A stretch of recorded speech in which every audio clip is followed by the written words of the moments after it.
కృష్ణం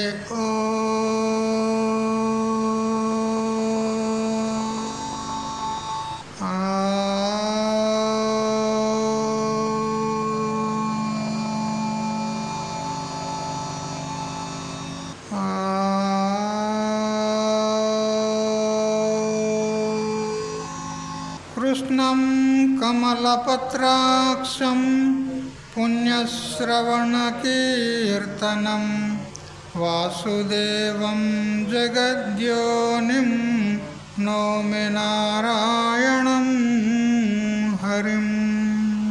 శంకరం శంకరాచార్యం కేశవం బాదరాయణం సూత్రభాష్యకృతౌ వందే భగవంతౌ పునః పునః. ఈశ్వరో గురురాత్మేతి మూర్తిభేద విభాగినే వ్యోమవద్వ్యాప్తదేహాయ దక్షిణామూర్తయే నమః. యుక్తాహార విహారాయ వివిక్తస్థలవాసినే మలయాళయతీంద్రాయ బ్రహ్మనిష్ఠాయ తే నమః.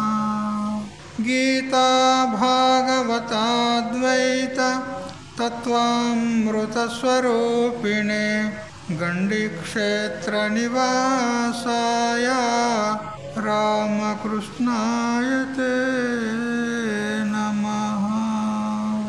ఓం పూర్ణమదః పూర్ణమిదం పూర్ణాత్ పూర్ణముదచ్యతే పూర్ణస్య పూర్ణమాదాయ పూర్ణమేవావశిష్యతే. ఓం శాంతి శాంతి శాంతి. స్వాంత పరికల్పిత బ్రహ్మాండాంతర్వర్తి సకల చరాచర ప్రాణికోట్ల యందు అసత్ జడ దుఃఖ మోహాత్మకమైనటువంటి సకల ఉపాధులలో అసత్ జడ దుఃఖ మోహాత్మకమైనటువంటి సకల ఉపాధుల కంటే సత్తు చిత్తు ఆనంద రూపం చేత ఆ ఉపాధుల కంటే విలక్షణమై సత్తు చిత్తు ఆనంద రూపమై స్వయం ప్రకాశమై వెలుగొందుతున్నటువంటి ప్రత్యేక భిన్న పరమాత్మకు సాష్టాంగ ప్రణమిల్లుతూ, ఆత్మీయులారా, శ్రీమద్ భగవద్గీత త్రయోదశో అధ్యాయము అనగా 13వ అధ్యాయము క్షేత్రజ్ఞ విభాగ యోగం. అందులో క్రమంగా 9 శ్లోకాల పర్యంతము యథామతిగా తెలుసుకున్నాము. భగవంతుడు జ్ఞానం గురించి చెప్తూ ఉన్నాడు. జ్ఞానం అనంటే పరమాత్మ యొక్క యథార్థమైనటువంటి మన స్వరూపం చేత అభిన్నమైనటువంటి జ్ఞానమే వాస్తవంగా జ్ఞానం అనబడుతుంది. కానీ ఇక్కడ 20 సాధనాలు చెప్పి వీటికి జ్ఞానము అని అంటున్నాడు. కానీ వాస్తవంగా ఇవన్నీ జ్ఞానములు కావు. ఉదాహరణకు మనకు శౌచం అని చెప్పినాడు. శౌచము కలిగి ఉండాలి, శుద్ధి కలిగి ఉండాలి అన్నాడు. శుద్ధి అనేది జ్ఞానం కాదు, అది కానీ జ్ఞానం అని చెప్తూ ఉన్నాడు. ఇక్కడ తాత్పర్యం ఏమిటి అనంటే ఔపచారిక వ్యవహారం, గౌణ వ్యవహారం అంటారు. ఏ విధంగా సింహోయం మానవకః అని చెప్పినట్లు, మానవకః అంటే బ్రహ్మచారి, ఈ బ్రహ్మచారి సింహము అని అన్నారు అనుకోండి. బ్రహ్మచారి అంటే మనుషుడు ఉంటాడు, అతడు సింహం ఎలా అవుతాడు? మరి ఈ బ్రహ్మచారి సింహము అని అన్నారు. దాని తాత్పర్యం ఏంది అనంటే సింహం యొక్క లక్షణాలు శూరత్వము, వీరత్వము, మొదలైనటువంటి గుణాలు అతనిలో ఉన్నాయి కాబట్టి అతనికి సింహము అని ఔపచారికంగా వ్యవహారం చేస్తాం, కానీ సింహం కాదు. అట్లా ఈ గుణాలన్నీ కూడా జ్ఞానము కాదు. మరేమనగా జ్ఞానానికి సాధనాలు ఉన్నాయి. ఇవన్నీ మనం జ్ఞానాన్ని పొందేందుకు ఇవన్నీ సాధనాలు ఉన్నాయి కాబట్టి వీటికి కూడా జ్ఞానము అని ఈ విధంగా ఔపచారికంగా చెప్పినాడు. ఏ విధంగా శృతిలో కూడా చెప్పింది ఉన్నది. సాధకుడైనటువంటి వాడు అజ్ఞాని ఉంటాడు. సాధకుడు అంటే సాధనం కరోతి ఇది సాధక, సాధనం చేసేవాడు సాధకుడు. అంటే ఇంకా సాధ్య వస్తువును పొందలే, ఆత్మసాక్షాత్కారం కలగలే, కానీ ఆత్మసాక్షాత్కారం కోసం సాధన చేస్తున్నాడు, అతడు సాధకుడు అనబడతాడు. కానీ ఆ సాధకునికి కూడా మహాత్ముడు అని శృతిమాత సంబోధించి చెప్పింది. మహాత్ముడు అంటే సిద్ధిని పొందినటువంటి వాడు, ఆత్మసాక్షాత్కారం కలిగిన వాడు మహాత్ముడు. కానీ సాధకునికి కూడా మహాత్ముడు అని శృతిమాత శ్వేతాశ్వత రూపనిషత్తు చివరి మంత్రం. యస్య దేవే పరా భక్తి యథా దేవే తథా గురౌ తస్యైతే కథితా హ్యర్థాః ప్రకాశంతే మహాత్మనః అని అంటూ శృతిమాత సాధకుణ్ణి మహాత్ముడు అని సంబోధించింది. సాధకుడు మహాత్ముడు ఎలా అవుతాడు? ఇంకా అతడు సాధ్య వస్తువును పొందలేదు, సాక్షాత్కారం కాలేదు అతనికి. అయినా కానీ మహాత్ముని కోటిలో గణన చేసి చెప్పింది శృతి. ఎట్లా అంటే ఔపచారికంగా, ఉపచారం మాత్రంగా, గౌణంగా చెప్పింది. అట్లే మనకు ఇక్కడ 20 గుణాలు ఏవైతే చెప్తున్నాడో ఇవన్నీ జ్ఞానం కాదు. అయినా కానీ జ్ఞానానికి సాధనాలు ఉన్నందువల్ల వీటికి కూడా జ్ఞానము అని భగవంతుడు చెప్పాడు. వాస్తవంగా జ్ఞానం అనే శబ్దం చేత తర్వాత చెప్తున్నాడు అధ్యాత్మ జ్ఞాన నిత్యత్వం తత్వజ్ఞానార్థ దర్శనం. అక్కడ అసలైన జ్ఞానం గురించి చెప్తున్నాడు. మిగతా అన్నీ కూడా జ్ఞాన సాధనాలు ఉన్నాయి, అంతే, జ్ఞానం కాదు. అయినా కానీ జ్ఞానకోటిలో కలిపి చెప్తూ ఉన్నాడు. అయితే 10వ శ్లోకంలో మయి చానన్య యోగేన భక్తిరవ్యభిచారిణి వివిక్త దేశ సేవిత్వం అరతిర్ జన సంసది అన్నాడు. మయి అంటే నాయందు, అనన్య యోగేన, యోగం అంటే కలయిక, యోగం అంటే సాధన అని ఈ విధంగా అనేక అర్థాలు ఉంటాయి. ఇక్కడ అనన్య యోగం చేత అంటే సాధకుడు వేరు కాకుండా నా చేత అభిన్నుడై ఎవడైతే అవ్యభిచారి భక్తి చేస్తాడో అది జ్ఞానానికి సాధనమవుతుంది అన్నాడు. అంటే ప్రతివారు కూడా భక్తి చేస్తున్నారు కదా, అందరు చేస్తుండ్రా భక్తి? ప్రతివాడు అందరు చేస్తుండ్రా? అందరు భక్తులే ఉన్నారు, ఎవడు అభక్తుడు ఏం లేడు. ఒకడు భార్యకు భక్తుడయ్యండు, భర్తకు భార్య భక్తురాలైంది, ధనానికి భక్తులయ్యండ్రు, పదవులకు భక్తులయ్యండ్రు కదా, కీర్తి ప్రతిష్టలకు భక్తులయ్యండ్రు. భక్తుడు కానివాడేవాడు, అందరు భక్తులే. కానీ అది వ్యభిచారి భక్తి, పనికిరాని భక్తి కదా. వాస్తవమైనటువంటి భక్తి ఏదనంటే పరమాత్మనే సర్వస్వము, పరమాత్ముడు నాకంటే భిన్నుడు కాదు, నాకంటే వేరు కాదు పరమాత్మ, అతడే నేను, నేనే అతడు అనేది అనన్య భక్తి అంటారు. అన్యం అంటే వేరు, అనన్యం అంటే వేరు కానిది, నే తత్పురుష సమాసం కదా. వేరు కానిది అనన్యము అంటే పరమాత్మను వేరుగా కాకుండా తన స్వరూపముగా ఎవడైతే తెలుసుకొని ఆ పరమాత్మ చింతనలోనే ఉంటాడో వాడు అనన్య భక్తుడు. ఇక భగవంతుడు నాకంటే వేరే ఉన్నాడు అనేటువంటి భక్తి ఇది వ్యభిచారి భక్తి అంటారు. వ్యభిచారి అనంటే ఒకప్పుడు ఉండి ఒకప్పుడు లేకుండా పోయేదన్నమాట. కహీ ఓవే కహీ నా ఓవే సో వ్యభిచార కయ్యే హై. చాలామంది వ్యభిచారి భక్తిలోనే ఉన్నారు. ఏదో కామన చేత ఆ వెంకటేశ్వరుని దగ్గర పోతారు, మొక్కుతారు. ఆడ ఆయనకి ఇచ్చింది ఏమి, వీళ్ళు కోరింది ఏమి, ఏమి ఇస్తారు, ఏం కోరుతారు చెప్పండి మీరు? పనికిరాంది ఇస్తారు కదా. ఇదేమైనా పనికి వస్తుందా? ఈ పనికిరాంది ఇచ్చి మనకి కోట్లు కావాలని కోరుతారు. నాకు సంవత్సరం వరకు నేను ఇట్లా కోటీశ్వరుని కావాలని కోరుతారు. వాడంతా తెలియదు కూడా, నువ్వు ఇచ్చింది ఏంది, వాడు అడిగింది ఏంది, నువ్వు అడిగింది ఏంది. వాడినే ఫూల్ని చేస్తున్నారు, భగవంతుడినే ఫూల్ని చేస్తున్నారు వీళ్ళు. అంత తెలివికల్లోడేయండి ఇప్పుడు ఈ జీవుడు. చూసారా, వీడు ఏమి ఇచ్చాడు, ఏం అడుగుతున్నాడు వీడు, వీడు ఇచ్చింది ఏంది, ఏమైనా పనికి వస్తుందా? బొచ్చు ఇచ్చేస్తారు అంతే కదా. అడిగిందేమో కోట్లు. అంత తెలివి తక్కువ అనుకుంటారు వీడు. ఈ తెలివికల్ల జీవుడు అంత తెలివి తక్కువడేం కాదు. నీ ఖాతా తిరిగి చూస్తాడు, నీ ఖాతా లోపల ఏమైనా పుణ్యం ఉన్నదా లేదా. పుణ్యం ఉంటే అది నీకు చెందేట్లాగా చేస్తాడు, పుణ్యం లేదంటే చుప్చాప్ అంతే మౌనంగా ఉంటాడు, నీకు ఏమి ఇయ్యడు. నీ ప్రారంభంలో ఉంటేనే ఇస్తాడు, లేకపోతే ఏమి ఇయ్యడు. ఉట్టి భ్రమ. మనం ఆ దేవుణ్ణి కోరుకునేది, ఈ దేవుణ్ణి కోరుకునేది, అది ఇది ఉట్టి భ్రమ. అందరిని కోరినా మీకు ఏమీ రాదు, నేను పక్కా చెప్తాను. పక్కా ఎవరిని కోరినా ఎవడేమి ఇయ్యండి నీకు, ఆ దేవుడు కూడా ఏమి ఇయ్యండి నీకు.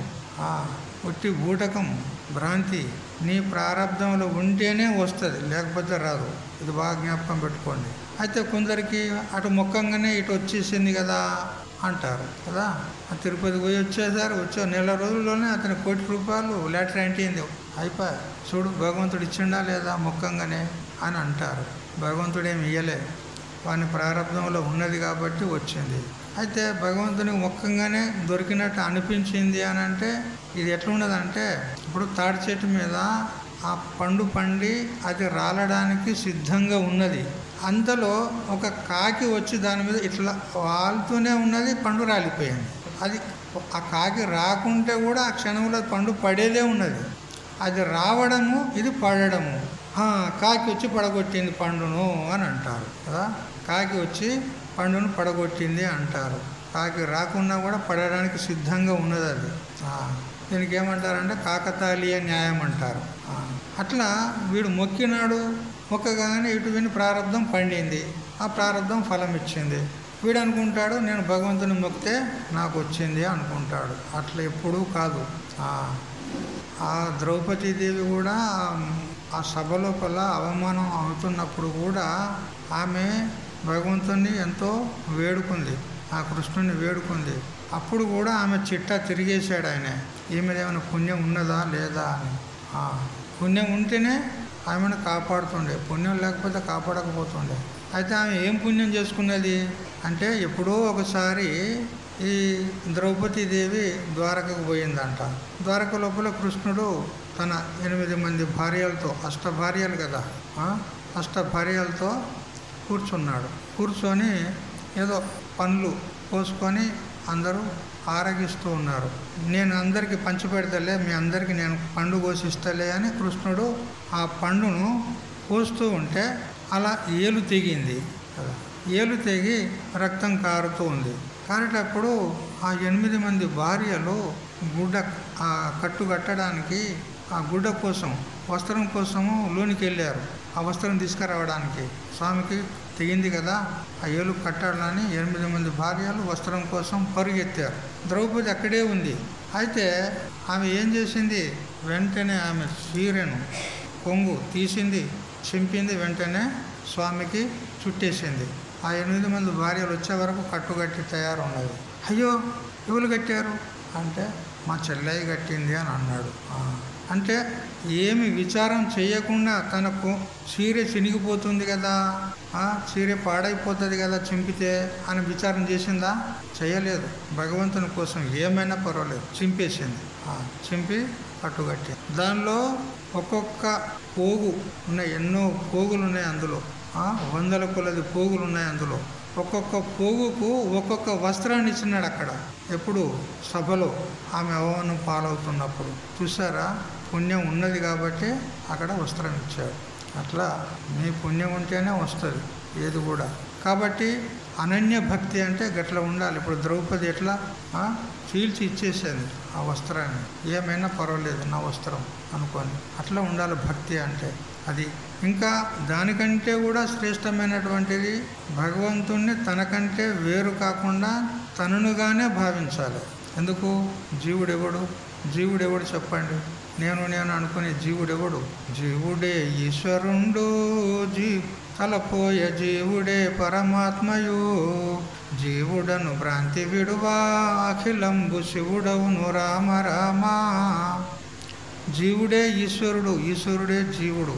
పరమాత్ముడు జీవుని కంటే వేరే లేడు. ఆదం ఖుదా నహి లేకిన్ ఖుదా సే జుదా నహి. అలా వ్యవహార దశలో జీవుడు దేవుడు వేరు, కానీ పరమార్థ దశలో ఖుదా సే జుదా నహి. ఆ భగవంతుని కంటే వేరే లేడు జీవుడు. వ్యవహార దశలో భిన్నంగా ఉన్నాడు, కానీ పారమార్థిక దృష్టితో చూస్తే పరమాత్మ కంటే వేరే లేడు. ఈ విధంగా ఎవడైతే తనను అభిన్నంగా పరమాత్మతో తెలుసుకుంటాడో అదే అవ్యభిచారి భక్తి. వివేక చూడమనిలో కూడా శంకరాచార్యుల వారు అంటారు, స్వస్వరూపానుసంధానం భక్తి రీత్యభిధీయతే. స్వస్వరూప అనుసంధానం చేయడమే భక్తి. వాస్తవంగా తనకంటే భిన్నంగా కాదు, తన చేత అభిన్నంగా భగవంతుణ్ణి చింతించడమే ఇది అనన్య భక్తి అంటారు. ఇది కానిది అన్యభక్తి. భగవంతుడు వేరు నేను వేరు అనుకొని చేసే భక్తి, ఇది వ్యభిచారి భక్తి అంటారు. అంటే అట్లా ఉండకూడదు అంటాడు. సరే, ఆ వ్యభిచారి భక్తి అయినా సరే పూర్తిగా విషయ పురుషుల కంటే నయమే కదా. ఉపవాసాలు భిక్షావరం అన్నట్టు పూర్తిగా ఆహారాన్ని వదిలేసి ఉపవాసం ఉండి మరణించేదానికంటే ఇంత భిక్ష ఆడుకొని జీవించడం ఉత్తమమే కదా. అట్లా ఉపవాసం ఉన్నదానికంటే ఇంత భిక్ష ఆడుకొని బ్రతకడం ఎట్లా ఉత్తమమో అట్లా పూర్తిగా విషయ పురుషులైతే భగవంతునికి చాలా దూరమైపోతున్నారు. వారికంటే వీరు మంచోళ్ళే కదా అని చెప్పడం అయింది. అంతేకాని అది భగవంతునికి వాస్తవంగా ప్రియమైనటువంటి భక్తి కాదు కదా. భగవంతుడు 7వ అధ్యాయం చెప్తాడు కదా, చతుర్విధ భజంతే మాం జన సుకృతినోర్జున ఆర్తో జిజ్ఞాసురార్థార్థి జ్ఞానేచ భరతర్షభ. నాకు 4 భక్తులు ఉంటారు. ఆర్త భక్తులు అంటే కష్టం వచ్చినప్పుడు, సంకటం వచ్చినప్పుడు వెంకటరమణ అంతే. సంకటం తీరిన తర్వాత నువ్వు ఆ కొండ మీదనే ఉండు, మేము ఇక్కడనే ఉంటాం. ఇట్లాంటి వాళ్ళు అన్నమాట ఆర్త భక్తులు. అర్థార్థి భక్తులు అంటే సకామ భక్తులు, ఆస్తులు ఐశ్వర్యాలు కావాలని కోరేవాళ్ళు అదే. మరొకరు జిజ్ఞాసు భక్తులు అంటే జ్ఞానాన్ని కోరి జ్ఞానాన్ని ఆర్జించేటువంటి భక్తులు. ఇంకొక ఆయన స్వతహాగా పరమాత్ముడే నేనే పరమాత్ముడని తెలుసుకున్నటువంటి జ్ఞాని భక్తుడు. ఇట్లా 4 భక్తులు ఉంటారు. అందులో 4లో జ్ఞానీతు ఆత్మైవ మే మతం అన్నాడు. ఉదారా సర్వ ఏవైతే జ్ఞానీతు ఆత్మైవ మే మతం. మిగతా వాళ్ళందరూ నా భక్తులే కాదని నేను అనను. కానీ జ్ఞాని అయితే ఎవరైతే ఉన్నాడో అతడు నా ఆత్మనే అన్నాడు, నా స్వరూపమే అన్నాడు. ఇప్పుడు స్వయంగా భగవంతుడు అన్నాడు, జ్ఞాని భక్తుడు నేను వేరు కాదు. అహం సచ మమ ప్రియ. నేను అతనికి ప్రియుడిని, అతడు నాకు ప్రియుడు. అంటే ఎప్పుడైతే తన స్వరూపమే అయిపోయాడో ఆ సాధకుడు మరి పరమాత్మ చేత అభిన్నుడైపోయినప్పుడు ఇప్పుడు ఎవరికి వారి మీద ప్రేమ ఉంటుందా ఉండదా? ఎవరికి వారి మీద అంటే వాళ్ళ మీదనే ప్రేమ ఉంటుందా ఉండదా? ఇతరుల మీద కదాచిత్ ఉంటుంది, కదాచిత్ ఉండదు. కానీ తన యందు ప్రేమ ఎప్పుడైనా వ్యభిచారం అవుతుందా? తన యందు తన ప్రేమ ఎప్పుడన్నా అటు ఇటు కదులుతుందా? విచలితమవుతుందా? ఎప్పుడూ కాదు. అది అనన్యమైనటువంటి ప్రేమ కదా. ఇతరులు ప్రేమిస్తారు మనల్ని కదా, మనం వాళ్ళని కూడా ప్రేమిస్తాం. ఈ ప్రేమ ఇది సొక్కం అంటే ప్యూర్ ప్రేమ అంటారా. ఇతరులు మనల్ని ప్రేమిస్తారు, మనం కూడా ఇతరులను ప్రేమిస్తాం. ఈ ప్రేమ ఏదైతే ఉందో ఇది ఒరిజినల్ అంటారా, డూప్లికేట్ అంటారా? డూప్లికేటేనా? చూసారా, అంత భూటకం ప్రేమ, సత్యం కాదు ఇది. నవారే సర్వస్య కామాయ సర్వం ప్రియం భవతి, ఆత్మనస్తు కామాయ సర్వం ప్రియం భవతి. నవారే జాయాయై కామాయ జాయా ప్రియో భవతి, ఆత్మనస్తు కామాయ జాయా ప్రియో భవతి.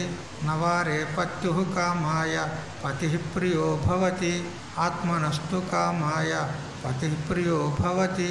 విస్తారంగా పెద్ద లిస్టు చెప్పింది బృహదారణ్యక ఉపనిషత్తు మనకు.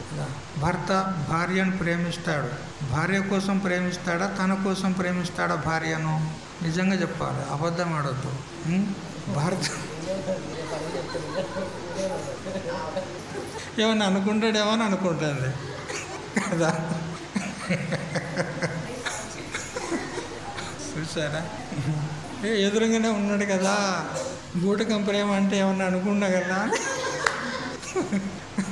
కదా. కానీ సత్యమైంది కాదు, అసత్యం ప్రేమ. అంటే నువ్వు ఆయనకు పరిచర్యలు చేస్తున్నావు కాబట్టి, ఆయనకు ఉపయోగం ఉన్నావు కాబట్టి నిన్ను ప్రేమిస్తున్నావు. ఒకవేళ నువ్వే ప్రతికూలమైనావు అనుకో ఆయనకు, పో పో నీ అమ్మగారింటికి పో అంటాడు కదా. ఇప్పుడేడ వేటాడుతున్నది కానీ ఇక దగ్గరికే వచ్చారు. ఇది సత్యమైన ప్రేమ కాదు. భార్య భర్తను ప్రేమిస్తుంది. భర్త కోసం ప్రేమిస్తుందా, తన కోసం ప్రేమిస్తుందా? సత్యం తన కోసం భర్తను ప్రేమిస్తుంది, భర్త కోసం కాదు. అట్లా ఏదో నిట్రాడు గుంజలాగా ఉండని ఉంటే స్త్రీకి ఒక అందం, అంతే కదా. ఒక పురుషుడిని ఆశ్రయించుకొని ఉంటే స్త్రీకి మర్యాద ఉంటుంది సమాజంలో. ఒక పురుషునికి ఆధారం చేసుకొని లేకపోతే ఏమంటారు సమాజం కదా, బాగుండదు. అందుకని ఆమె కోసమే ప్రేమిస్తుంది. ఇదంతా భూటకం ప్రేమ, ఇది సత్యం కాదు. మరి నిజమైన ప్రేమ ఎక్కడుంది అంటే తన యందు తనకే ఉంది, ఎవరి యందు లేదు. అందుకు తనను తాను దూషించుకోడు, ద్వేషించుకోడు. తన మీద ప్రేమ అది ఒరిజినల్ ప్రేమ అన్నమాట. ఎప్పుడైతే భగవంతుడు తననుగానే భావించుకుంటాడో భగవంతుణ్ణి, ఇప్పుడు ప్రేమ అనన్య ప్రేమ అయిపోయింది కదా. ఎందుకంటే తనను తాను గాఢంగా ప్రేమించుకుంటాడు కాబట్టి, భగవంతుని కూడా తననుగా భావించాడు కాబట్టి, ఇప్పుడు తనను తాను ప్రేమించుకోవడం అంటే భగవంతుని అనన్యంగా ప్రేమించినట్టే. ఇట్లా అది నిజమైనటువంటి జ్ఞాన సాధనం, అనన్యమైనటువంటి భక్తి. అట్లా ఉండాలి. ఇప్పుడు కరెంటు అక్కడి నుంచి వస్తుంది, ఎక్కడ ఎక్స్చేంజ్ అది స్టేషన్ ఉంటుంది, కరెంటు స్టేషన్ కదా, అక్కడి నుంచి మనకు కరెంటు వస్తుంది. ఆ కరెంటు తీగ అక్కడికి ఇక్కడికి మొత్తం ఎడతెగకుండా ఈ బల్బులో దగ్గర కనుక ఉంటేనే బల్బు వెలుగుతుంది. అక్కడ తీగ కట్ అయింది అనుకో బల్బు వెలగదు. ఇప్పుడు ట్యాంకుల నుంచి నీళ్ళు వస్తాయి మన కుళాయిలోకి, ఆ పైపు ఎడతెగకుండా అఖండంగా ఉంటేనే నీళ్ళు వస్తాయి. ఆ పైపు అఖండంగా ఉంటేనే కుళాయిలోకి నీళ్ళు వస్తాయి. పైపు ఒకవేళ పగిలిపోయిందనుకో, తెగిపోయిందనుకో, అప్పుడు నీళ్ళు వస్తాయా? రావు. అట్లా భగవంతునికి మనకు కూడా కనెక్షన్ అట్లా ఉండాలన్నమాట. ఎడతెగకుండా, నో గ్యాప్ ఉండొద్దు. అంటే నిరంతరంగా భగవంతుని యొక్క నామస్మరణ, భగవంతుని యొక్క చింతన జరుగుతూ ఉండాలి ఎప్పుడు కూడా. అది అనన్యమైనటువంటి భక్తి అంటారు. తెలిసిందా? సరే, తర్వాత వివిక్త దేశ సేవిత్వం అన్నాడు. ఇది 17వ లక్షణం. వివిక్త అంటే ఏకాంత దేశంలో ఉండేది అలవర్చుకోవాలి సాధకుడైనటువంటి వాడు. జన సమూహంలో ఉండకూడదు. ఎందుకంటే దో గడబడ్ అలక్ నిరంజన్ అని చెప్పింది ఉన్నది. ఇద్దరు ఉన్నారంటే గడబడ్ సాధన కాదు. ఇప్పుడు ఇద్దరు పక్కకి ఇట్లా కూర్చొని ధ్యానం చేస్తున్నారు అనుకో, లేదా జపం చేస్తున్నారు అనుకో, అప్పుడు అతడు ఏమనుకుంటాడు నా గురించి అని మనసులో మనకు తిరుగుతూ ఉంటుంది. ఈ ధ్యానం కుదరదు, జపం కుదరదు కదా. ఏకాంతంగా ఉన్నాడు అనుకో, మంచిగా హాయిగా జపం చేసుకుంటాడు, ధ్యానం చేసుకుంటాడు, ఏ టెన్షన్ ఉండదు. అంటే మనసు అన్యత్ర పోవడానికి అవకాశం ఉండదు. అందుకని ఏకాంతంగానే ఉండాలి ఎప్పటికి కూడా. ఏకాంతంగా ఉంటే సాధన సాఫీగా జరుగుతుంది. ఎవరైనా ఉన్నారంటే సాధన కాదు. అట్లా మనసు స్థిరంగా ఉండదు. మనసు అటుపోతుంది, అతడు ఏం చేస్తున్నాడు అని అటుపోతుంది మన మనస్సు. అందుకని ఏకాంతంగా ఉండాలన్నమాట. అయితే ఈ ఏకాంతం కూడా 2 ప్రకారాలుగా చెప్పింది ఉన్నది. బాహ్య ఏకాంతము, ఆంతర ఏకాంతము అని. ఇట్లా బాహ్య ఏకాంతం అంటే ఒక వ్యక్తి ఎప్పుడు కూడా ఒంటరిగా ఉండాలి. నువ్వు అడవిలోనైనా ఉండు, లేదా గ్రామంలో ఇంట్లోనైనా ఉండు. నువ్వు ధ్యానం చేసుకుంటున్నప్పుడు, జపం చేసుకుంటున్నప్పుడు పూజా గదిలో నువ్వు ఒక్కడో మాత్రమే ఉండాలి, ఇంకెవరు కూడా ఉండొద్దు. నీకు ఏదైనా సామాగ్రులు అవసరం ఉంటే అవి మొదలే సమకూర్చుకొని దగ్గర ఉంచుకోవాలి. ఆ తర్వాత ధ్యానాన్ని కూర్చున్న తర్వాత అయ్యో ఫలానికి లేదు కదా అని మళ్ళీ ధ్యానాన్ని వదిలేసి మళ్ళీ పొయ్యి తెచ్చుకునేది లేదు. ఒకసారి కూర్చున్నావంటే నువ్వు ఎంత టైం ఫిక్స్ చేసుకున్నావో అంతవరకు అలాగా కూర్చోవాలన్నమాట.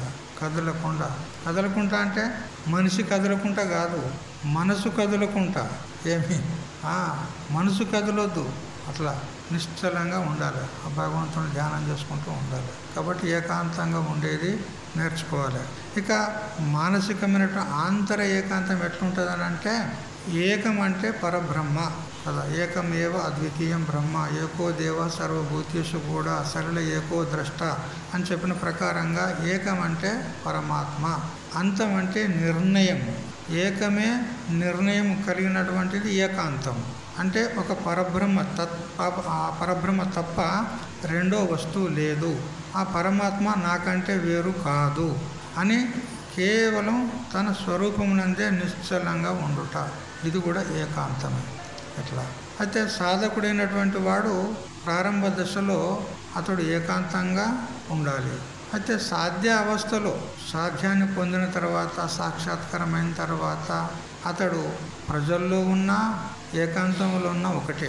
ఎందుకంటే ఆయనకు ఎక్కడ చూసినా కానీ ఆ పరమాత్మ యొక్క దర్శనమే అవుతూ ఉంటుంది. ప్రతి 10 మందిలో ఉన్నప్పుడు కూడా పరమాత్మ దర్శనమే అవుతుంది. ఎందుకు అందరిలో ఉన్నది పరమాత్మనే ఉన్నాడు అని ఒక దృఢ నిశ్చయంలో ఉంటాడు. కాబట్టి అతనికి ఏకాంతానికి ఏం భంగం లేదు. 10 మందిలో ఉంటే కూడా ఏకాంతానికి భంగం లేదు. కానీ సాధన అవస్థలో మాత్రం ఏకాంతంగానే ఉండాలి, నిర్జన ప్రదేశంలో ఉండాలి. సైకిల్ నేర్చుకునేటప్పుడు ఎక్కడన్నా మైదానాలు పోయి నేర్చుకోవాలి. పబ్లిక్లో నేర్చుకుంటారు ఎవడన్నా కదా. నా అనుభవం చెప్తా. చిన్నప్పుడు నేను సైకిల్ దొక్క నేర్చుకోవడానికి పోయి అది బ్రేక్ చక్కగా పట్టరాదు, కొంచెం సైకిల్ తొక్కరాదు, ఏం అప్పుడే ప్రారంభం పోయి వానికి టక్కర్ వచ్చి కొన్ని పెట్టేసాం కదా. ఇక వాడు ఇక ఇంటికి వచ్చి వాడు షికాయత్ చేసిండు, ఇక మీ కొడుకు ఇట్లా చేసిండు అని కదా. జనములో చేస్తే ఎట్లుంటుంది, అటువంటి పరిస్థితి ఏర్పడుతుంది. అందుకని నేర్చుకునేటప్పుడు ఏకాంతంగా ఎక్కడో మైదానంలో ఉన్నట్టు విశాల ప్రదేశంలో నేర్చుకుంటాడు. నేర్చుకున్న తర్వాత పబ్లిక్లో కూడా అనాయాసంగా పోగలుగుతాడు. అప్పుడు ఏమి హాని లేదు. కానీ నేర్చుకునేటప్పుడు మాత్రం ఏకాంతంగా ఉండాలి. అట్లా మనం కూడా సాధనావస్థలో ఏకాంతంగా ఉండేది బాగా నేర్చుకోవాలి.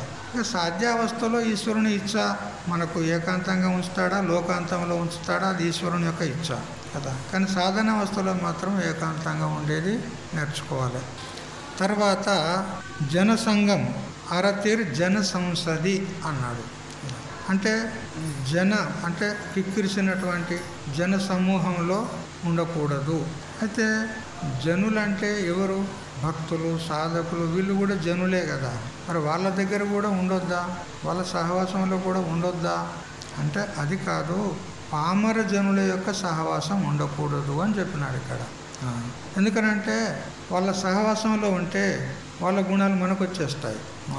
అబద్ధాలు ఆడేది, మోసం చేసేది, ఏమేమో అన్నీ ఇంకా ఉంటాయి కదా. అన్ని గుణాలు దుర్గుణాలన్నీ మనలో వచ్చేస్తాయి. అందుకని పామర జనుల యొక్క సహవాసము చేయకూడదు. భక్తుల యొక్క సహవాసం చేయొచ్చు. అది కూడా ఏదో మామూలుగా ఏదో భోజనం టైంలోనో లేదో వేరే ఇట్లాంటి సత్సంగం టైంలోనో సహవాసంలో ఉండాలి. కానీ సాధన చేసినప్పుడు మాత్రం ఏకాంతంగానే ఉండాలి. తను ధ్యానం చేస్తున్నప్పుడు, అధ్యయనం చేస్తున్నప్పుడు ఇట్లాంటి సమయాల్లో ఏకాంతంగానే ఉండాలి.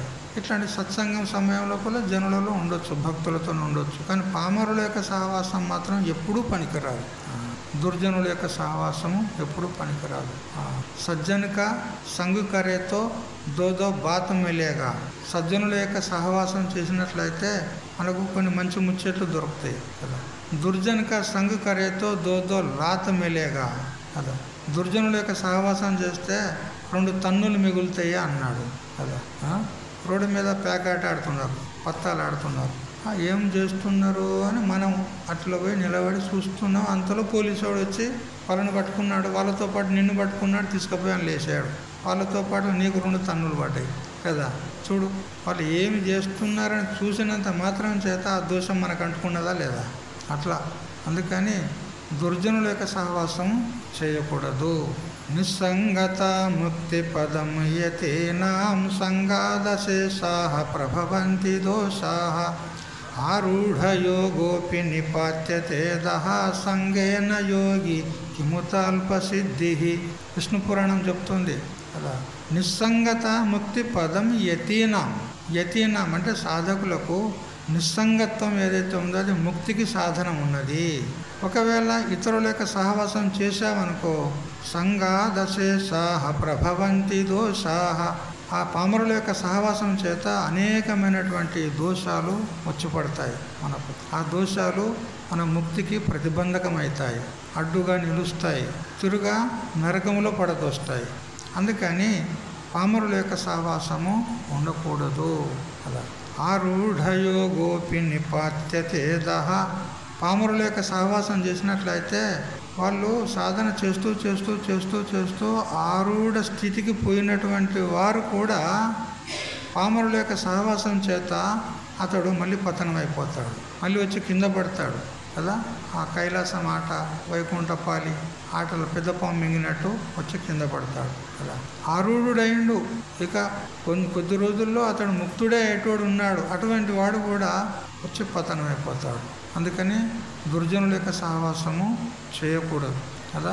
మంచి మంచి వాళ్ళు కూడా పతనమైపోయినారు. ఋషులు, అటువంటి మునులు, సిద్ధ పురుషులు కూడా పతనమైపోయారు. విశ్వామిత్ర పరాశరాహ వాతాంబు పర్ణాశనాహ స్త్రీ ముఖం సులలితం దృష్ట్యా మోహం గతాహ అని చెప్పింది. విశ్వామిత్రుడు, పరాశరుడు మొదలైనటువంటి వాళ్ళు కూడా పతనమైపోయారు. అలా పతనమైపోయిందంటే వాళ్ళు పతనమైపోయారని కేవలం పౌరాణిక కథ ఎందుకు చెప్పారు అంటే అటువంటి వాళ్ళే పతనమైపోయారంటే మనబోటి వాళ్ళ సంగతి ఏమిటి అని చెప్పడానికి ఆ కథలు చెప్పారు. కానీ వాళ్ళు నిజంగా పతనమయ్యారని తాత్పర్యం కాదు. అంటే అటువంటి వాళ్ళే పతనమైందంటే మనబోటి వాళ్ళ సంగతి ఏమిటి అని మనకు సావధానం చేయడానికి ఆ విధంగా కథలు చెప్పారు మహాత్ములు. కాబట్టి మరి భగవంతుని యొక్క అనన్య భక్తి చేయాలి. మరి ఏకాంత దేశంలో నివసించేది నేర్చుకోవాలి. మరి పామర జన సాంగత్యాన్ని వదిలిపెట్టాలి కదా. సంతు మహాత్ముల యొక్క సహవాసం చేత నారదుడు అతడు అనన్య భక్తుడైపోయినాడు సత్పురుషుల యొక్క సహవాసం చేత. అట్లే వాల్మీకి మహర్షి నారద మహర్షి యొక్క సహవాసంలో అతడు విశ్వవిఖ్యాతమైనటువంటి ఆది కవి అయినాడు కదా. ప్రపంచంలో మొట్టమొదటి కవి ఎవరు అంటే వాల్మీకి మహర్షి, ఆది కవి. రామాయణాన్ని రాస్తున్నాడు. చూడు అతని యొక్క పూర్వ చరిత్ర వినండి, ఎంత భయానకంగా ఉంది. దారి దొంగ అటువంటి వాడు కూడా రామాయణాన్ని రాశాడు, భగవంతుని చరిత్రను రాసి విశ్వవిఖ్యాతం అయిపోయినాడు. చూడు ఎందువల్ల? సహవాసం వల్ల. ఆ నారద మహర్షి వచ్చి అతనికి ఆ మంత్రం ఉపదేశం చేశాడు, దాంతో అతడు తరించిపోయాడు. చూడు మహాత్ముల యొక్క సహవాసంలో మనం తరించిపోగలుగుతాం, దుష్టుల యొక్క సహవాసంలో పతనమైపోతాం. అందుకని మనం జాగ్రత్తగా విచారించి సహవాసం చేయాలి. ఎవరి సహవాసం చేసినా స్నేహం చేస్తారు కదా పరస్పరం ఒకరికొకరు, ఆ స్నేహం చేసేది కూడా విచారం చేసి చేయాలి. అతడు ఎలాంటి స్వభావం కలవాడు, అతని అలవాట్లు ఏమిటి, అని స్వభావం ఏమిటి, అతని కులము జాతి గోత్రం ఏమిటి. ఎందుకంటే వర్ణాన్ని బట్టి కులాన్ని బట్టి కూడా స్వభావాలు వేరువేరుగా ఉంటాయి. శూద్రుడైనటువంటి వాడు ఉన్నాడు అనుకో, నీచ జాతికి సంబంధించిన వాడు, వాని గుణాలు సరిగ్గా ఉండవు. ఎందుకంటే వాడు నీచ జాతికి సంబంధించిన వాడు ఉంటాడు, తమో గుణం కలిగి రజో గుణం కలిగి ఉంటాడు. అవన్నీ చూసి స్నేహం చేయాలి, సహవాసం చేయాలి. చూడు ఇప్పుడు భూమి మీద దుమ్ము ఉంటుంది, ఈ దుమ్ము గాలితో కలిసి ఆకాశంలోకి పైకి ఎగురుతుంది. అదే నీటితో కలిసిందనుకో అదే దుమ్ము అడుగుబట్టిపోతుంది. చూసారా? ఇనుము ఉంటుంది కదా, అది మట్టితో కలిస్తే తుప్పు పట్టిపోతుంది. అది అగ్నితో సంబంధం అయితే అగ్ని కంటే కూడా అది ఇంకా మహా ఘోరంగా ఉంటుంది. అగ్నిని ముట్టుకుంటే కూడా అంత ప్రమాదం లేదు, కానీ ఆ అగ్నికి సంబంధమైనటువంటి ఇనుమును ముట్టుకుంటే వెంటనే చర్మం వచ్చేస్తుంది కదా. ఇప్పుడు సంబంధం వల్ల అవి అట్లయితుంది. అంటే చెడువారితో సహవాసం చేస్తే పతనం అవుతాడు. ఇప్పుడు అదే ఇనుము మట్టితో కలిసిపోయింది అనుకో, అది తుప్పు పట్టిపోతుంది. అది అగ్నితో సంబంధం అయితే అది మహా పవర్ఫుల్ అయిపోతుంది. దాన్ని ఇంకా కత్తులు కటారులు వగేరే చేసి దాన్ని ఉపయోగం చేసుకుంటారు. అందుకని సహవాసం అనేది చాలా ప్రధానమైనటువంటిది. అది మనం వివేకంతో మనం ఎవరి సహవాసం చేయాలి అనేది ఆలోచించి చేయాలి అని చెప్పినాడు. తర్వాత 19వ సాధనము అధ్యాత్మ జ్ఞాన నిత్యత్వం అన్నాడు 11వ శ్లోకంలో. అధ్యాత్మ జ్ఞాన నిత్యత్వం అంటే ఆత్మానాత్మ వివేక జ్ఞానమునందు నిరంతర ఆసక్తి కలిగి ఉండుట నిత్యత్వం అన్నాడు. నిత్యం అంటే నిరంతరం, అంతరాయం లేకుండా, ఎడబాటు లేకుండా, ఏమాత్రం గ్యాప్ లేకుండా ఎల్లప్పుడూ ఆత్మానాత్మ విచారణ చేస్తూ ఉండాలి. ఆత్మ అంటే ఏమిటి, అనాత్మ అంటే ఏమిటి, పరమాత్మ అంటే ఎవరు, జగత్ అంటే ఏమిటి, జగత్తు కారణం ఎవరు, మరి నేనెవరు, ఇది విచారణ చేస్తూ ఉండాలి. అది కూడా ఎలా చేయాలి? సతు దీర్ఘకాల నైరంతర్యేన సత్కారా సేవితో దృఢభూమి అని పతంజలి భగవాన్ యోగ సూత్రాల్లో చెప్పిన ప్రకారంగా దీర్ఘకాలం చేస్తూ ఉండాలి. ఎంతకాలం చేయాలి అనంటే అజ్ఞానం చచ్చేంత వరకు చేయాలి కదా. అజ్ఞానం చచ్చేంత వరకు చేస్తూనే ఉండాలి. ఇద్దరు తండ్రి కొడుకులు పొలం గట్టు మించి పోతూ ఉన్నారు. పోతూ ఉన్నప్పుడు తండ్రి వెనుక వస్తున్నాడు, కుమారుడు ముందు పోతున్నాడు. ఆ పోతూ ఉండగా ఆ పొలం గట్టులో గడ్డి బాగా ఉంది. ఆ గడ్డిలో నుంచి ఒక సర్పం బుస్సుమని లేచి అలా నిలబడింది, వాళ్ళకి ఎదురుగా నిలబడింది. ఆ సర్పం కూడా ఎటువంటిది అనంటే వాటి యొక్క స్వభావం ఎట్లుంటుందనంటే కొంచెం ఎడంగా దూరంగా ఉంటే అది దానంతలో అది వెళ్ళిపోతుంది.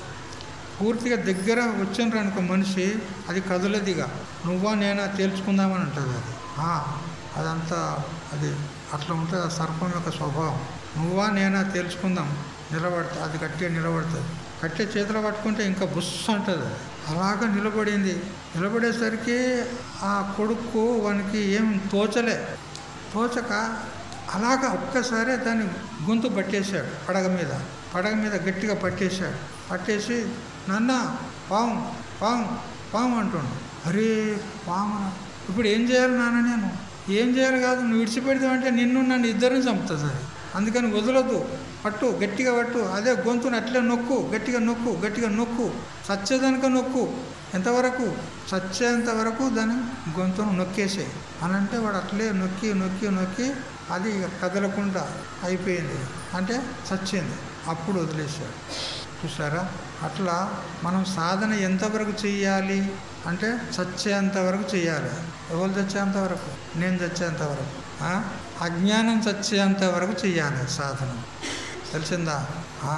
అది పట్టు పట్టగరాదు, పట్టి విడువగరాదు, పట్టెనేని బిగియ పట్టవలను, పట్టి విడుచుట కంటే ప్రాణమిడుచుట మేలు, విశ్వదాభిరామ వినురవేమ.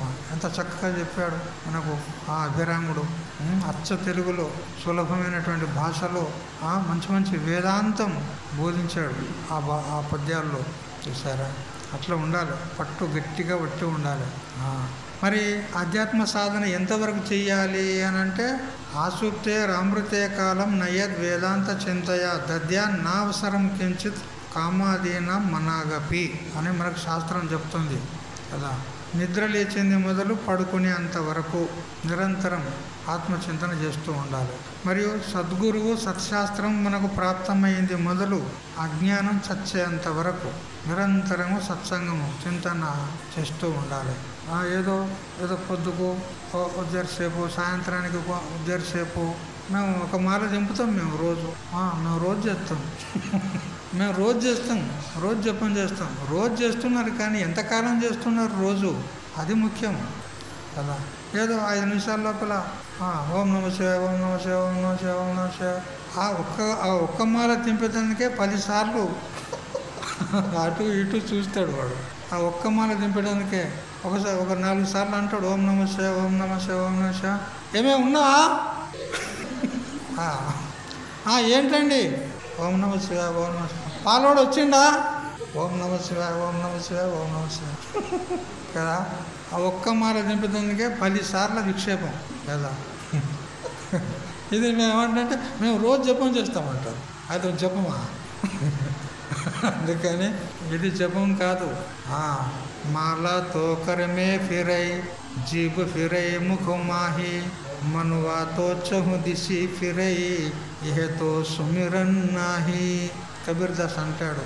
జపమాల చేతిలో ఉంటుంది, చేతిలో తిరుగుతూనే ఉంటుంది జపమాల.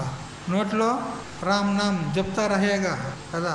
రామ్ రామ్ రామ్ రామ్ నోట్లో 4 తిరుగుతూనే ఉంటుంది, చేతిలో జపమాల తిరుగుతూనే ఉంటుంది. మనసు మాత్రం 10 దిక్కులు తిరుగుతుంది. ఒక మాల వాడు 3 లోకాలు తిరిగి వస్తాడు. వాడు ఒక మాల అయ్యే వరకు వాడు 3 లోకాలు తిరిగి వస్తాడు మనసుతోని. అదేం జపమా చెప్పండి? అందుకని ఎడతెగకుండా అని చెప్పింది అది.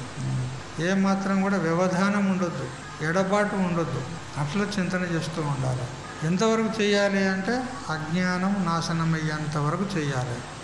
ఆ తర్వాత మనకు శాస్త్రం విధానం చేయలే, నువ్వు సాధన చేస్తావా చేయవా అది నీ ఇష్టం కదా. కానీ సాక్షాత్కార పర్యంతం మాత్రము ఈ విధంగా సాధన చేస్తూ ఉండాలి. ఆ తర్వాత ఈ శరీరం ప్రారంధాధీనంలో ఉంటుంది. ఈశ్వర ఇచ్చ దీన్ని ఎక్కడ తింపుతాడో, ఎక్కడ తీసుకుపోతాడో, ఏమో చేస్తాడో అది ఈశ్వరాధీనంలో ఉంటుంది. కానీ జ్ఞానం కలిగేంత వరకు మాత్రము ఖచ్చితంగా దృఢ సంకల్పం చేసుకొని నేను ఈ జన్మలోనే ఇప్పుడే నేను ఆత్మసాక్షాత్కారం చేసుకొని తీరుతాను అనేటువంటి దృఢ సంకల్పం కలిగి ఉండాలి. వాయిదా వేయదు. చేస్తే వాయితీ, పోతే వాయితీ, రేపాయితీ, ఎల్లుండాయితీ అని అనొద్దు కదా. రేపని చెప్పి ధర్మ కార్యాలను విరమించబోకోయి మనసా అని చెప్పినారు కదా. దీపమున్నప్పుడే దైవ కార్యాలను ధర్మ కార్యాలను వెనువెంటనే చేయి మనసా కదా చెప్పినది. అందుకని పోస్ట్ పోన్ చేయొద్దు. రేపు చేస్తా, ఎల్లుండి చేస్తా అని ఇట్లా పోస్ట్ పోన్ చేయకూడదు. వాయిదాలు వేయకండి. ఈ క్షణం నుంచి ఇక నేను సాక్షాత్కార పర్యంతం సాధనను వదలను అని ఇటువంటి గట్టి పట్టుదల కలిగి ఉండండి. ఎట్లా ఉండాలి అంటే మనం అన్నం తింటామా లేదా? అన్నమే తింటాం కదా కదా. ప్రతిరోజు నియమంగా తింటామా లేదా? 3 పూటలు, మళ్ళా ఒక పూట కాదు. 3 పూటలు నియమం తప్పకుండా తింటామా లేదా? మరి అట్లా ఈ సత్సంగం ఎందుకు చేయవు? నియమం తప్పకుండా దీనికి ఎందుకు వాయిదా వేస్తావు? గాలి పీల్చుకుంటున్నావా లేదా? ఒక క్షణం ఆగితే శరీరం పడిపోతుంది కదా. మరి అట్లా గాలి వలె గాలిని పీల్చుకున్నట్టు శ్వాస ఏ విధంగా అది నిరంతరంగా కొనసాగుతూ ఉందో అట్లా భగవన్ నామం నిరంతరంగా కొనసాగుతూ ఉండాలి. భగవత్ చింతన నిరంతరంగా కొనసాగుతూ ఉండాలి. నీళ్లు తాగకపోతే నడుస్తుందా మనకు? ఎట్లా ప్రాణాధారము నీళ్ళు, అట్లా భగవంతుని చింతన మనకు ప్రాణాధారం కావాలి. అట్లా అటువంటి పట్టుదలతో చేస్తూ ఉండాలి. సర్వేషు కాలేషు మామనుస్మర యుద్ధచ అని అంటూ ఇంతకు ముందుకు 8వ అధ్యాయంలో భగవంతుడు చెప్పాడు. సర్వేషు కాలేషు ప్రతి కాలంలో పొద్దున, సాయంత్రం, మధ్యాహ్నం, రాత్రికి ఎప్పుడంటే అప్పుడు భగవత్ చింతన చేస్తూ ఉండాలి. ఏం స్వామీజీగా మేము పని చేసుకోవాలన్నా వద్దా? మేము బ్రతకడానికి ఏమైనా పని చేసుకోవాలన్నా లేదా? ఇక అదే పని మీద ఉంటే మాకు భోజనం ఎట్లా కావాలి? అదే వాళ్ళు పెడతారు అని అంటే పని చేసుకుంటా నామస్మరణ చేయండి. పని చేస్తున్నప్పుడు మన మనసు పని మీదనే ఉంటుందా? ఎన్ని దిక్కుల తిరుగు మనసు కదా.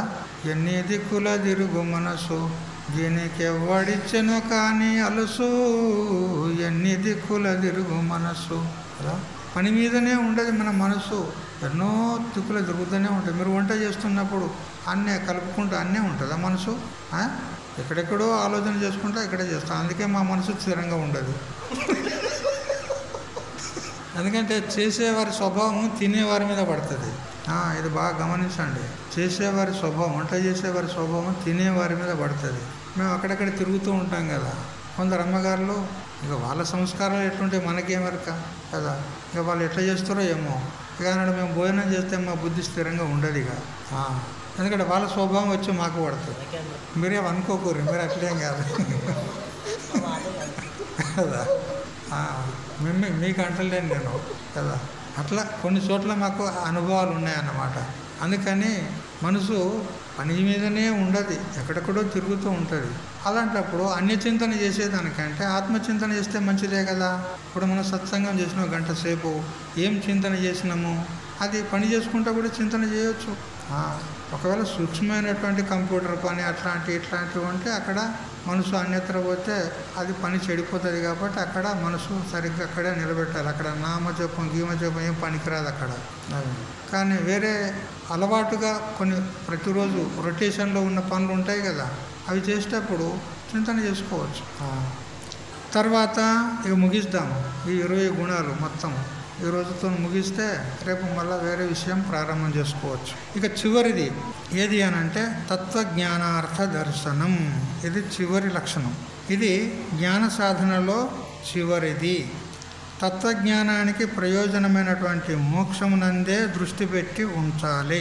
తత్వజ్ఞానం, తత్వం అంటే యథార్థం, ఉన్నట్టుగా తెలుసుకుంటే దానికి తత్వం అంటారు. ఇప్పుడు ఎదురుగా కుండ ఉన్నది, ఇది ఏమి అని నేను అడిగాను అనుకో, మరేమంటారు దాన్ని? ఏమంటారు? కుండ అంటారు. కుండ అనేది సత్యమా, తత్వమా? అది కాదు. తత్వం ఏంటంటే మట్టి. ఆడ ఉన్నది ఏంది, నీకు కనపడేది ఏంది? మట్టే. నువ్వు చూస్తున్నది దేన్ని? మట్టినే చూస్తున్నావు. కుండ అనేది ఒక ఆకారం, అదొక రూపాన్ని దాన్ని కులాలుడు కల్పన చేశాడు. ఈ విధంగా చేయాలి అని కల్పన చేసి అట్లా తయారు చేశాడు. అది కల్పితమైనటువంటి రూపం. దానికి ఒక పేరు పెట్టాడు. ఇది కుండ లేదా ముంత, మూకుడు, పూజ అని పేరు పెట్టాడు. ఈ నామము రూపము వాస్తవం కాదు, కల్పితములు. మరి వాస్తవం ఏది? మట్టి. అది తత్వం అంటారు. అట్లా ఇప్పుడు ఇదేంటిది అని మీకు అంటే మీరు ఏమంటారు? ఇదేంటిది? పత్తి. ఇది తత్వం, బట్ట కాదు. ఇదేంటిదంటే పత్తి, బట్ట కాదు. బట్ట అనేది నేసాడు, నేతకాడు నేసి దానికి దారాలలాగా చేసి ఇది నేసి కల్పన చేసి వస్త్రాన్ని తయారు చేశాడు. కానీ వాస్తవంగా ఇది బట్ట కాదు, పత్తి. ఇది తత్వం. అట్లా మూల తత్వాన్ని మనం గ్రహించాలి. మొత్తం ప్రపంచానికి అంతటికీ మూల కారణం ఎవరు అంటే పరమాత్మ. అది తత్వం. ఈ నామరూపాలన్నీ కూడా కల్పితాలు, మాయా కల్పితాలు ఇవన్నీ. అందుకని ఆ తత్వమైనటువంటి పరమాత్మ ఎవడైతే ఉన్నాడో ఆ పరమాత్మను దర్శించడమే ఇది తత్వజ్ఞానార్థ దర్శనం అని చెప్పినది. అలా మనకు మోక్షము కావాలి అందరికీ కూడా. మోక్షమే పరమ ప్రయోజనము అని అందరికీ మోక్షం కావాలని ఇచ్చ ఉంటుంది. మరి ఆ మోక్షం ఎలా కలుగుతుంది అంటే తత్వజ్ఞానం చేతనే కలుగుతుంది, అన్య ఉపాయం చేత కలగదు. నా ధనేన నా ప్రజయ నా కర్మణ, ఇలా కర్మ చేత మోక్షం కలగది, ధనం చేత మోక్షం కలగది, సంతానం చేత మోక్షం కలగది. కేవలం త్యాగేనైకేన అమృతత్వం మానసు కదా. త్యాగం చేతనే అమృతత్వం మనకు ప్రాప్తమవుతుంది, అంటే మోక్షం ప్రాప్తమవుతుంది. త్యాగం చేయాలి, సర్వస్వాన్ని త్యాగం చేయాలి. శరీరం సహితంగా దీని మీద కూడా ఆసక్తి మోహము అనేది ఉండకూడదు. ఒకే ఒక దృష్టి ఉండాలి, అంతా పరమాత్మనే. ఈ శరీరం సహితం కూడా పరమాత్మనే.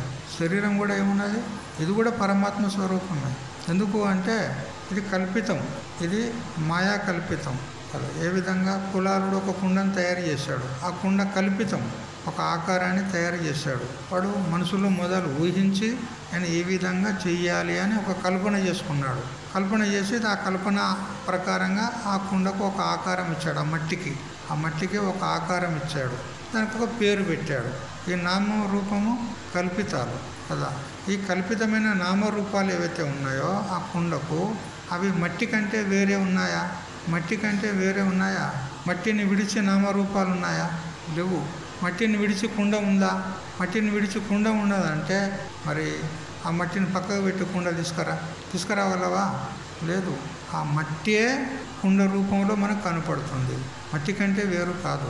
అయితే నామరూపాలు కల్పితం అంతే, కానీ ఉన్నది మట్టి, అదే సత్యం.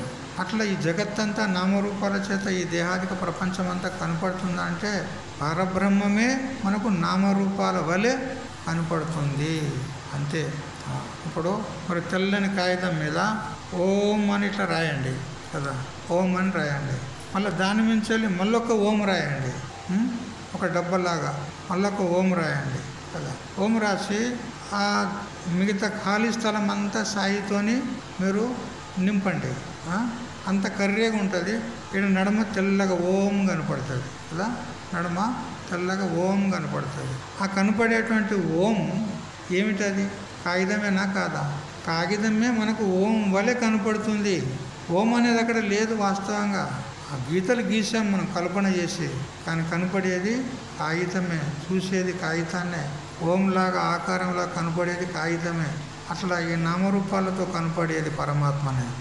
ఏ విధంగా నామరూపాలతో కనపడేటువంటి కుండ అది మట్టి కంటే వేరు కాదు. అలా అనేక రకాలైనటువంటి ఆభరణాలు బంగారం కంటే వేరు కాదు, అంత బంగారమే.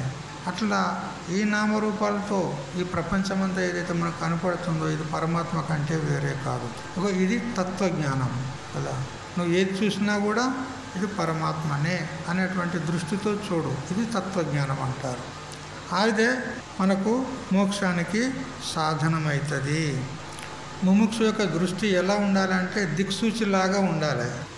ముముక్షు యొక్క దృష్టి అంటే సాధకుని యొక్క దృష్టి ఎట్లా ఉండాలంటే ఒక దిక్సూచి ఉంటుంది కదా. ఆ సముద్రం మీద ప్రయాణం చేసేటువంటి వాళ్ళు ఆ పడవలో ఒక దిక్సూచి పెట్టుకుంటారు. ఎందుకంటే సముద్రం అగాధంగా ఉంటుంది, దిక్కు తెలియదు కదా, ఏ దిశకు పోతున్నాం తెలియదు. అందుకే కదా కొలంబస్ మన భారతదేశానికి రావడానికి బయలుదేరి అతడు వెస్ట్ ఇండీస్కి పోయాడు, అమెరికాకు పోయాడు, దిక్కు తెలియక. సముద్రం అగాధంగా ఉంటుంది. అందుకని వాళ్ళు ఏం పెట్టుకుంటారంటే దిక్సూచి పెట్టుకుంటారు. అది ఎప్పుడు కూడా ఉత్తరం దక్షిణమే చూపెడుతుంది. నువ్వు ఎటన్నా తిరుగు, ఇటు తిరుగు ఎటన్నా తిరుగు, అది ఉత్తరం దక్షిణమే చూపెడుతుంది. అంటే దాని లక్ష్యం ఎప్పుడు కూడా ఉత్తరమే. అట్లా మన లక్ష్యం కూడా పరమాత్మనే ఉండాలి. నువ్వు ఏదన్నా పని చేయి, ఏమన్నా చేయి, ఎక్కడన్నా ఉండు, నీ లక్ష్యం ఎక్కడ ఉండాలి? నీ దృష్టి పరమాత్మ వైపు ఉండాలి. అట్లా ఉండాలి సాధకుని యొక్క దృష్టి. నిరంతరం పరమాత్మ తప్ప మరొక చింతన ఉండొద్దు. అట్లా ఆ విధంగా పరమాత్మ యొక్క యథార్థ జ్ఞానాన్ని తెలుసుకున్నట్లయితే మనకు ఈ తాపత్రయాలు, ఆధ్యాత్మిక ఆదిభౌతిక ఆదిదైవికమైనటువంటి తాపత్రయాలన్నీ కూడా మొత్తం అత్యంత నివృత్తి అయ్యి పరమానంద బ్రహ్మప్రాప్తి అనేది మోక్షం కలుగుతుంది. మోక్షం యొక్క లక్షణమే సర్వ దుఃఖాల యొక్క అత్యంత నివృత్తి, పరమానంద బ్రహ్మం యొక్క ప్రాప్తి అంటేనే మోక్షం యొక్క లక్షణం, డెఫినేషన్. ఆ మోక్షాన్ని మనము తత్వజ్ఞానం చేతనే పొందుతాము, ఇంకా వేరే ఏ సాధన చేత కాదు. నాణ్య పంథ విద్యతేయనాయ, ఇంకో మార్గం అనేది లేదు, కేవలం జ్ఞానం చేతనే మోక్షము అని మనకు శాస్త్రం చెప్తుంది. ఆ జ్ఞానం ఎలా కలుగుతుంది, ఆ సాధనాలన్నీ మనకు చెప్పాడు. అయితే ఇవన్నీ జ్ఞాన సాధనాలు. ఇక్కడ ఈ చివరి 2 ఏవైతే ఉన్నాయో ఇవి జ్ఞానం ఉన్నాయి. కానీ మిగతా 18 సాధనాలు జ్ఞానం కాదు, జ్ఞానానికి సాధనాలు ఉన్నాయి. అయినా కానీ వాటిని జ్ఞానం అని భగవంతుడు వ్యవహరించాడు. అన్ని జ్ఞానములే అన్నాడు. అదే ఔపచారికంగా చెప్పినాడు. ఇక ఇప్పుడు జ్ఞానం గురించి తెలుసుకున్నాం. తర్వాత జ్ఞేయం. జ్ఞానం జ్ఞేయంచ కేశవ. మొట్టమొదటి శ్లోకంలో తెలుగు గ్రంథానుసారంగా ప్రకృతిం పురుషంచైవ క్షేత్రం క్షేత్రజ్ఞమేవచ ఏతద్వేదితుమిచ్చామి జ్ఞానం జ్ఞేయంచ కేశవ అని. ప్రకృతి అంటే ఎవరు, పురుషుడు అంటే ఎవరు, జ్ఞానం అంటే ఏమిటి, జ్ఞేయం అంటే ఏమిటి, క్షేత్రం అంటే ఏమిటి, క్షేత్రజ్ఞుడు అంటే ఏమిటి అని 6 ప్రశ్నలు చేస్తే అందులో క్షేత్రం అంటే ఏమిటి, క్షేత్రజ్ఞుడు అంటే ఏమిటి మనం మొదటి 6 శ్లోకాల్లో తెలుసుకున్నాం. ఇక 7వ శ్లోకం నుంచి 11వ శ్లోకం వరకు జ్ఞానం గురించి బోధించాడు. తర్వాత 19వ శ్లోకం దగ్గర జ్ఞేయం గురించి చెప్తాడు. ఆ తర్వాత అధ్యాపర్యంతం ప్రకృతి పురుషుల యొక్క విచారణ చేస్తాడు. అయితే రేపటి నుంచి జ్ఞేయం అంటే ఏమిటి అది తెలుసుకుందాం. హరి ఓం తత్సత్. ఓం సహనావతు సహనో భునక్తు సహ వీర్యం కరవావహై తేజస్వినావధీతమస్తు మా విద్విషావహై. ఓం శాంతి శాంతి శాంతి.